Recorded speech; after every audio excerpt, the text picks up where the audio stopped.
My parents said, "You're the most trashy daughter we have." The words dropped like silverware in a quiet room. A few relatives tried to smile for the sake of the birthday candles, the string lights, the polite music. No one moved. Even the air seemed to pause like it didn't want to be caught taking sides. I stood up. My chair scraped the floor.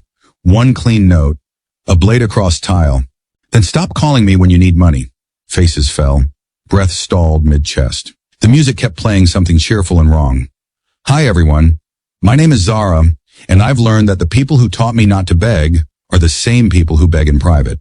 I'm 26, the daughter who stayed late to wash dishes, the one who sent rent when the business had a slow month, the one who got told to stand straighter, talk softer, and never ever remind anyone what I paid for."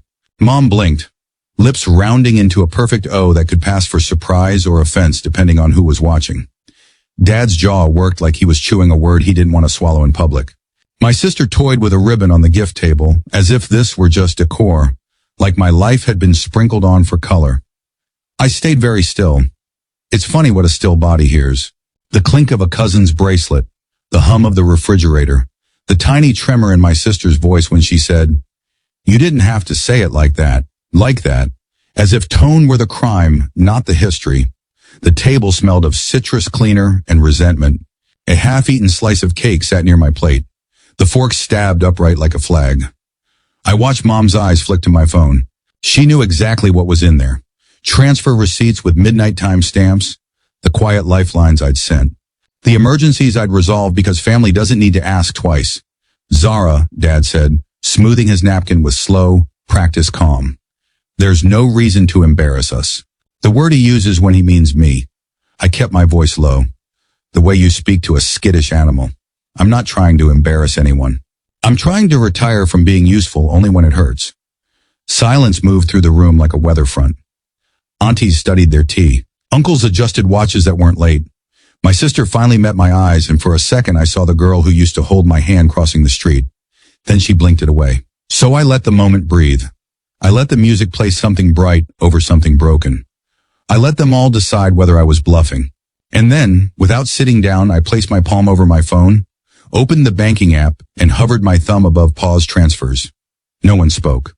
No one stopped me. The screen glowed on my face like a small rising moon. My thumb lingered over the glowing button. Pause transfers. It was such a small phrase for what it meant. Years of late-night calls whispered, "Help us just this once." And my silence that always turned into sending. I clicked it. The air shifted. Mom gasped, not loudly, but sharp enough that a few cousins lifted their heads. Dad's hand froze on his glass, the condensation dripping down onto his cuff. My sister's smile twitched like she couldn't decide whether to laugh or panic. Inside, I wasn't trembling. I expected to, but there was a calm, like watching waves that once dragged you under finally pull back to sea. "Zara," Dad said, slow, cautious. "You're overreacting." "No," I replied, my voice even. "I'm just done reacting." The room seemed to tilt. I noticed how the light from the chandelier bounced off the silverware, how the half-wilted roses in the centerpiece smelled faintly sour, how nobody, absolutely nobody, defended me. That was the lesson, wasn't it? They wanted my silence when they insulted me, my money when they struggled, my absence when they celebrated. Mom finally spoke. Her words clipped. "You wouldn't let your own family suffer." I tilted my head, let her words hang, and answered softly. "You already decided I wasn't family." A cousin coughed into his napkin. Someone's phone buzzed and went unanswered. It felt like the entire table was sinking inch by inch under the weight of words they couldn't rewind. I pushed my chair back further, stood taller. The room blurred at the edges, but my voice cut clear. "You called me trash. Trash doesn't fund you. Trash doesn't save you. Trash walks out." And with that, I turned toward the door, each step echoing like a verdict. The hallway outside the dining room felt colder, like the air itself had been waiting for me. My heels clicked against the marble, a rhythm steadier than my heartbeat. Behind me, I heard the shuffle of chairs, low murmurs. No apologies, just fear of what my silence would cost them. I paused at the door, fingers brushing the polished wood. Childhood memories flashed. Me running through this house with scraped knees, Mom's bracelets clinking as she clapped me closer, Dad's laugh booming at the dinner table. How quickly those echoes turned into debts, into guilt dressed up as love. My sister's voice called softly, "Zara, wait." I turned. Her eyes darted between me and our parents, who stayed seated, stiff as carved stone. She wanted me to be the bridge again, the patch that made everything look whole. "I can't," I whispered. "Not this time." Her lips parted, but no words came. For once, even she had nothing to defend them with. I opened the front door. The night air rushed in, cool and liberating. Outside, the streetlights painted long shadows across the driveway. My car waited like an ally, quiet and ready. As I stepped into the dark, my phone buzzed. A new message from Dad. "We'll talk when you calm down. Don't make this harder." I almost laughed. Calm down. I had never been clearer. I slid into the driver's seat, rested my hands on the wheel, and let myself breathe for the first time all evening. The house behind me glowed with warm light, but it felt like a stage set, hollow, fragile, one storm away from collapsing. I put the car in drive, whispering to no one but myself. They'll miss me more in silence than they ever valued me in noise. The tires rolled forward, and for the first time I didn't look back. The road stretched out, empty and wet from an earlier rain. Streetlights flickered like nervous witnesses. Each mile I drove felt like peeling away another layer of weight that had lived on my shoulders for years. My phone buzzed again. This time, Mom. "Zara, don't be dramatic. Families fight. You'll regret this." I stared at the screen until it dimmed. Regret? I thought of all the nights I skipped dinner just to cover their bills.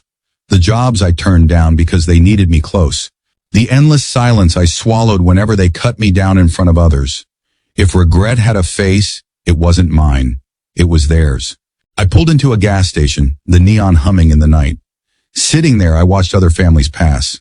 Laughter spilling from cars. Tired parents holding kids half asleep. None of them looked perfect, but none of them looked like mine. I opened my banking app again, scrolling through years of transfers. Rent, hospital fees, random emergencies that always ended in excuses. My throat tightened, but not with sadness. With clarity, every receipt was proof. I had been their safety net and they had turned me into their scapegoat. Another message came, this time from my sister. "Just come back. We'll smooth it over." Smooth it over, like pressing a napkin over a spill and pretending the stain wasn't already there. I typed back slowly. "I'm not smoothing anything. I'm done being your cover story." I hit send. The word delivered glowed, final and undeniable. In the silence that followed, I noticed my own reflection in the windshield. Tired, yes. Hurt, yes, but also unchained. I whispered into the stillness. "They wanted trash. I'll show them treasure they'll never hold again." And with that, I turned the key, pulled back onto the road and drove into the unknown, finally choosing myself over their approval. The highway opened wide, empty except for the hum of my engine. Each passing sign felt like a marker between the life I'd endured and the one I was finally claiming. My chest hurt, but not from breaking. This was the ache of release. The phone lit up again. This time it wasn't text. It was a call from Dad. The screen flashed his name like a warning. I let it ring, then another call, then another. Desperation dressed up as control. Finally, a voicemail arrived. His voice cracked with anger disguised as calm. "Zara, don't do this. You know they depend on you. You know we depend on you. If you walk away, what happens to us?" I closed my eyes, listening to the hypocrisy drip from every word. What happens to us? He never once asked what happened to me. I pulled over again, parking under the glow of a broken streetlight. The night smelled of wet asphalt and gasoline, sharp and grounding. I opened my notes app and for the first time I began writing, not to them but to myself. A ledger not of debts but of truths. They called me trash. They called me selfish. They called me unworthy. But when bills stacked high, when lights threatened to go out, when cupboards turned empty, it was my so-called trash hands that kept them alive. My fingers trembled as I typed the final line. I am not trash. I am the reason they've survived this long, and they will feel my absence like hunger. The words didn't heal the wound, but they stitched it enough to keep me upright. I started the car again. The road stretched ahead, unfamiliar but mine. For the first time in years, the silence felt like a friend. And behind me in that house of warm lights and cold hearts, I knew. My absence had already started burning. By morning, the storm broke. My phone lit up with messages one after another, like frantic knocks on a locked door. "Mom, we need you back. Bills are due." "Dad, don't make a scene. Just fix this." "My sister, they're panicking. Please, just send something." I read each one in silence. Not one of them said sorry. Not one of them admitted the cruelty of last night. They didn't want me. They wanted my wallet. I sat in a small cafe, steam rising from a chipped mug of coffee. Around me, strangers laughed, read newspapers, tapped on laptops. None of them knew me, and yet I felt freer among them than I ever had at my family's table. I scrolled back to the receipts again. Months, years, lifetimes of giving. And then I looked at my own bank balance, thinner than it should be. All those sacrifices, and for what? To be called trash. The cafe door chimed as a couple walked in holding hands. The woman brushed snow from the man's coat, and he smiled like she was the only thing in the world. I swallowed hard. That's what it should feel like to belong. Not like an obligation, but like a choice. My phone buzzed once more, this time from an unknown number. The message read, "If you don't send it, Dad says we'll tell everyone how ungrateful you are." A laugh slipped from my lips. Low, bitter, unstoppable. Ungrateful. The word echoed, twisting into something absurd. They wanted to paint me as the villain, but I was done holding their picture frame. I set my phone face down on the table. The screen went black, and in that blackness, I saw only one truth. They had already lost the best part of me, and I wasn't going back. I didn't answer their threats. I didn't need to. By the end of that week, the cracks began to show. A cousin posted online about the electricity being cut at my parents' house. Another mentioned how Dad had borrowed money from him. Money he never would have. Asked for if my transfers were still flowing. The whispers spread faster than wildfire, and for once, I wasn't the one fanning the flames. I watched it all quietly from my small apartment. The walls bare, but honest. My fridge wasn't full, but everything inside it belonged to me. No guilt, no strings. That night, another voicemail arrived. Mom's voice was sharp, brittle. "Zara, everyone's asking questions. Your aunt said she saw the receipts. Do you want people to know you've been paying for us all this time? Do you want the shame on us or on you?"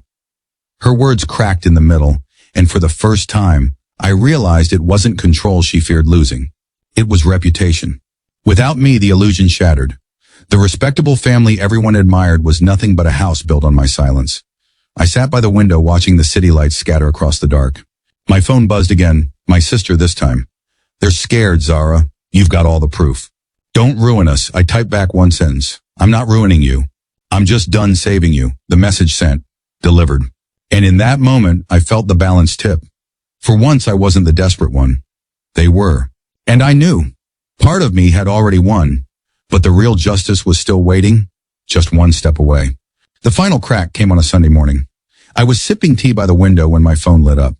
Not with another plea, but with a group chat notification. My entire extended family had been added. Dad's message glared on the screen. "Zara has abandoned us. She refuses to help her own parents. We raised her, and this is how she repays us." For a moment, I just stared. Then slowly I opened my files. Screenshots of transfers. Late-night messages begging for money. Receipts with my name on them, month after month, year after year.